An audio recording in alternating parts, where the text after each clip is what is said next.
Selamat siang Bapak Ibu sekalian yang dikasihi oleh Tuhan Yesus Kristus. Bertemu kembali di dalam Renungan Siang GKI Cimahi. Tema kita mengambil seorang tokoh olahraga bernama Chris Coach. Sebelum kita membaca firman Tuhan, mari kita berdoa terlebih dahulu. Mari kita berdoa. Ya Tuhan, yalah Bapa kami yang di surga, kami bersyukur, kami berterima kasih dapat kembali di dalam renungan siang pada hari ini.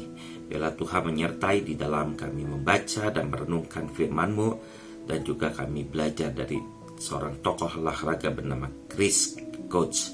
Biar Tuhan menyertai kami semua. Terima kasih Tuhan, di dalam Yesus kami berdoa. Amin. Bapak Ibu sekalian, bacaan kita dari 1 Korintus 9 ayat 25 yang bunyinya seperti demikian. Tiap-tiap orang yang turut mengambil bagian dalam pertandingan menguasai dirinya dalam segala hal. Mereka berbuat demikian untuk memperoleh suatu mahkota yang fana, tapi kita untuk memperoleh suatu mahkota yang abadi. Bapak Ibu sekalian, adakah di antara kita yang mengenal Chris Coach? Ya, dia adalah seorang pemain golf profesional. Chris pertama kali memenuhi syarat untuk dapat bermain golf di tingkat tertinggi Tour PGA Professional Golfers Association pada usia 16 tahun. Kemudian orang-orang meramalkan bahwa Chris akan menjadi pemain yang bersinar di masa depan dan dipastikan akan meraih sukses di tahun-tahun mendatang. Meskipun demikian, kehidupan bermain golf adalah aktivitas rutin yang bisa saja menjemukan, karena harus berlatih dan berlatih. Chris harus melawan kejemuan rutinitas ini dengan terus berlatih keras. Artinya, Chris tidak meraih sukses dalam waktu yang singkat. Ia harus bermain golf dari satu pertandingan kecil ke satu pertandingan kecil lainnya. Dari waktu ke waktu harus melakukan itu semua. Hal ini hampir saja membuat Chris tergoda untuk mengakhiri karirnya sebagai pemain golf profesional. Akhirnya, pada usia 32 tahun, Chris untuk pertama kalinya menjadi pemenang dalam pertandingan New Orleans Open. Ketekunan Chris membawa hasil yang baik dan semuanya diraih dengan kerja keras dan tidak mudah pastinya.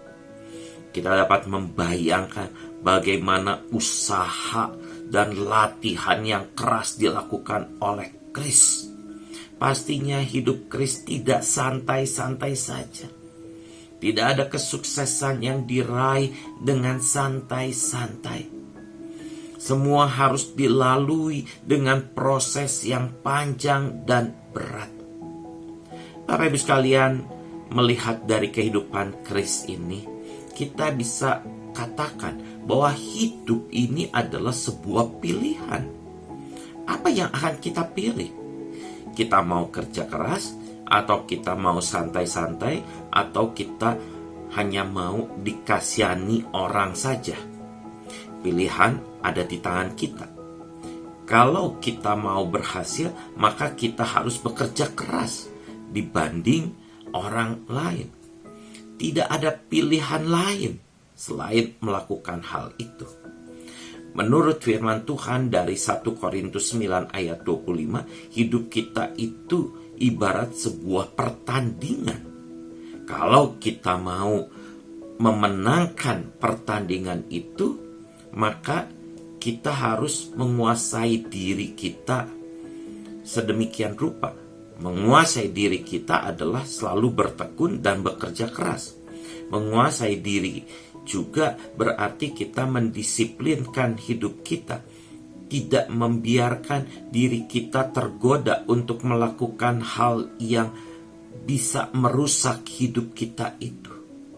Kadang kita tergoda untuk menerima yang enak-enak saja, gak mau yang susah-susah. Demikian juga ketika kita mau menjaga keselamatan yang sudah Tuhan berikan kepada kita. Kita perlu disiplin dalam melakukan firman Tuhan. Kita tidak bisa ingin melakukan kesenangan duniawi, tapi kita ingin masuk sorga. Kita harus menjauhi kesenangan duniawi yang dapat merusak hidup kita dan melakukan hal yang sorgawi.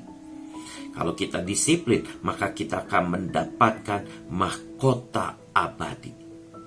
Mari Bapak Ibu sekalian, kita berusaha keras untuk mempertahankan keselamatan yang sudah Tuhan berikan kepada kita semua.